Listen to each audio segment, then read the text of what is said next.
ये कहानी है राजकुमारी ऐश्वर्या की, जो अपने पिता की इकलौती संतान थी। वह इतनी सुंदर थी कि उसकी सुंदरता के चर्चे दूसरे राज्यों में भी होते थे। उसमें सौंदर्य के साथ साथ सदाचार, प्रतिभा आदि और भी सद्गुण थे। परंतु सब सद्गुणों तथा पिता के स्नेह ने उसे अभिमानी बना दिया और उसका अहंकार इतना बढ़ गया था कि वह किसी दूसरे को अपने सामने कुछ समझती ही नहीं थी। अनेक राजकुमारों ने उससे विवाह करना चाहा, किंतु वह किसी को भी अपने योग्य नहीं मानती थी। राजकुमारी की यह अवस्था दिन प्रतिदिन बढ़ती ही जा रही थी।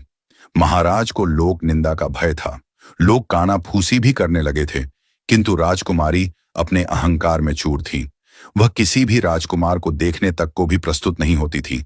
अंत में महाराज ने पड़ोस के युवक राजा रंगमोहन के साथ एक योजना बनाई और घोषणा कर दी कि राजकुमारी के आगामी जन्मदिन पर प्रातःकाल जो पुरुष नगर द्वार में पहले प्रवेश करेगा, उसके साथ राजकुमारी का विवाह कर दिया जाएगा, फिर वह कोई भी हो। अब समय बिता और राजकुमारी का जन्मदिन आ गया।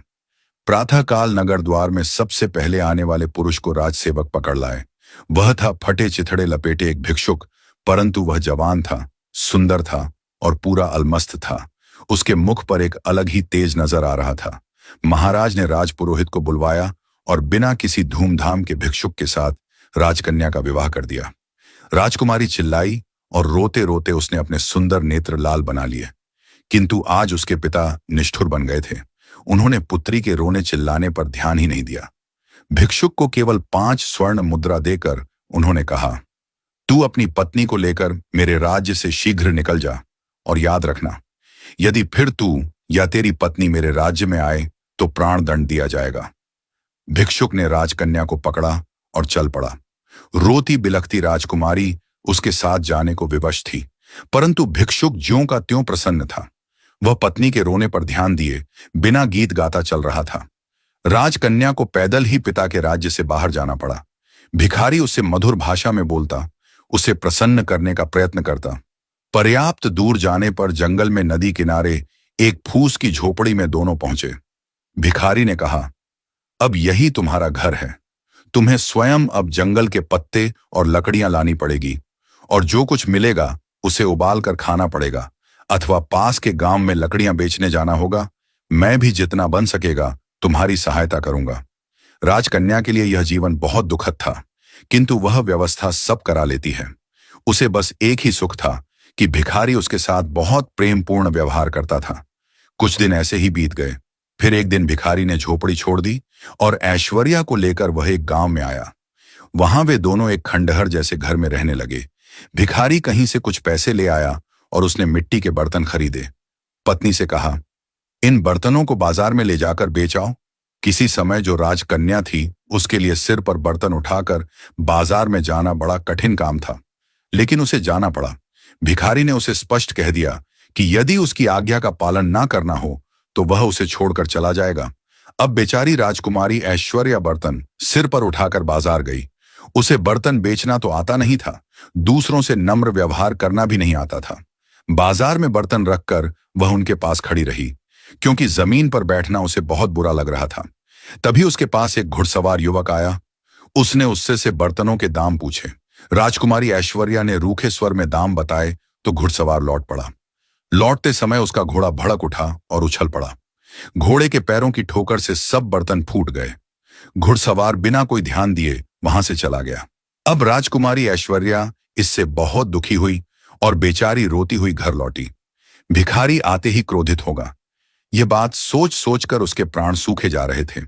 भिखारी आया तो देखा कि राजकुमारी रो रही है, तो उसकी आंखों में भी नमी आ गई और वह कुछ नहीं बोला। परंतु दूसरे दिन उसे कहा, तुम्हें कुछ नहीं आता। मिट्टी के सभी बर्तन टूट गए। अब हम दोनों का निर्वाह कैसे होगा? एक उपाय है, नगर में चलते हैं। सुना है राजा रंगमोहन बहुत दयालु है। उसके महल में तुम्हें कोई नौकरी दिलाने का प्रयत्न करूंगा। तुम्हें काम मिल जाए तो तुम्हारी ओर से निश्चिंत होकर मैं भी कहीं अच्छे पैसे वाला ढंग का काम ढूंढ लूंगा। कुछ धन एकत्र हो जाने पर कोई व्यापार कर लूंगा और तब तुम्हें भी अपने पास बुला लूंगा। राजा रंगमोहन का नाम सुनकर राजकुमारी ऐश्वर्या ने लंबी सांस ली। एक समय था जब वही राजकुमार उससे विवाह करने का प्रस्ताव किया था, और आज वह राजरानी होती, किंतु हाय रे, यह घमंड आज उसी राजभवन में वह दासी बनने जा रही है। जाने के अतिरिक्त कोई दूसरा रास्ता नहीं था। राजकुमारी ऐश्वर्या नगर में गई और राजा की पाकशाला में उसे नौकरी मिल गई। भिखारी उससे विदा होकर कहीं चला गया। राजकुमारी ऐश्वर्या का गर्व नष्ट हो गया था। उसका स्वभाव बदल गया था। अब वह अत्यंत विनम्र, परिश्रमी और सावधान सेविका बन गई थी। रसोई घर की अध्यक्षा रंभा कुमारी उसके कार्य से अत्यंत संतुष्ट थी। फिर बसंत पंचमी आई। राजा रंगमोहन का जन्मदिन था। सभी सेवकों को इस दिन नरेश अपने हाथ से पुरस्कृत किया करते थे। दूसरी सेविका के साथ मंदाकिनी को भी राजसभा में जाना पड़ा। सब सेवक पुरस्कृत हो चुके और सब सेविकाएं भी पुरस्कार पा चुकी। तब उसे पुकारा गया। वह हाथ जोड़े, मस्तक झुकाए राज सिंहासन के सामने खड़ी हो गई। नरेश ने कहा, ऐश्वर्या, तुमसे प्रसन्न हूं। तुम्हें तो मैं अपनी रानी बनाना चाहता हूं। ऐश्वर्या ये सुनकर चौंक पड़ी और बोली, महाराज, आपको ऐसी अधर्मपूर्ण बात नहीं करनी चाहिए। मैं परस्त्री हूं।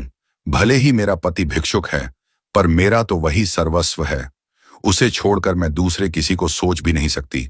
वही मेरा स्वामी है। आपकी मुझ पर बहुत कृपा है, तो इतना अनुग्रह करें कि मेरे पति का पता लगवाकर उसे बुला दें। मैं पाकशाला में सेवा करके प्रसन्न हूं महाराज।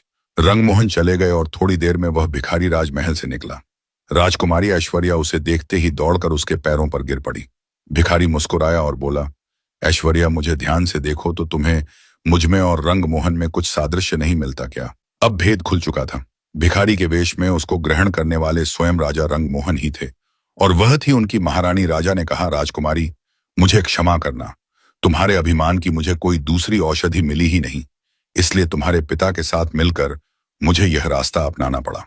निष्कर्ष जीवन में अभिमान और घमंड का कोई स्थान नहीं है।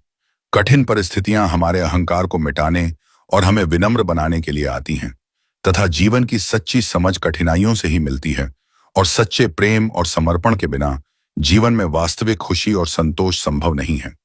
इसके साथ ही कहानी हमें यह भी बताती है कि परिस्थितियां चाहे जितनी भी कठिन क्यों ना हो, सच्चा प्रेम, सहनशीलता और विवेक ही जीवन को सही दिशा में आगे बढ़ाते हैं।